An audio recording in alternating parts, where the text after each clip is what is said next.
This is me आणि आजचा day 9th आहे आणि आज काय झालं, आज आहे ना आम्ही शाळेत गेलो, सकाळी उठलो, शाळेत गेलो आणि आहे ना मग शाळेत मग माझा 1 वाजता रेमेडियल होता. आम्ही 4 वाजता शाळेत आलो आणि आहे ना तिथं आम्ही ना 10 रुपये काढले, 5 जण होतो. हा 10 रुपये काढले. आम्हाला वाटलं पावभाजी कॅन्टीन मध्ये भेटेल 50 रुपयाची, तर आम्ही काढले. आम्ही गेलो तर आम्हाला समजलं पावभाजी 60 रुपयाची. आम्हाला ते बोलले का मिसळ पाव पण आहे, तर आम्ही विचारलं मिसळ पाव द्या, तर ते दिला. आणि मिसळ पाव कसा असेल माहिती का, 2 पाव त्याच्यात आहे ना मिसळ काय ना नुसता तो चिवडा आणि लिंबू आणि कांदा टाकून दिलता. आम्ही तसंच खाल्लं. आम्हाला त्याच्यावर काही रसा नाही, काय पण नव्हतं. नंतर मग आमचे पैसे गेले. नंतर मग आम्ही आहे ना घरी आलो, तयारी केली. तयारी पण नाही, जेवलो पण नाही, काय नाही. कपडे बदलले, डायरेक्ट ट्युशनला गेलो. ट्युशनवरनं आहे ना आम्ही 10 वाजता आलो.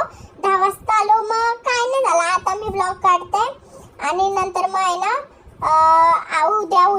उद्या मला खूप मजा येणार आहे, कारण की उद्या आमचा नाईट आउट आहे ट्युशनमध्ये. आणि ट्युशनमध्ये पूर्ण रात्र अभ्यास करणार आहोत, कारण की 2 दिवसानंतर माझी सायन्सची एक्झाम आहे.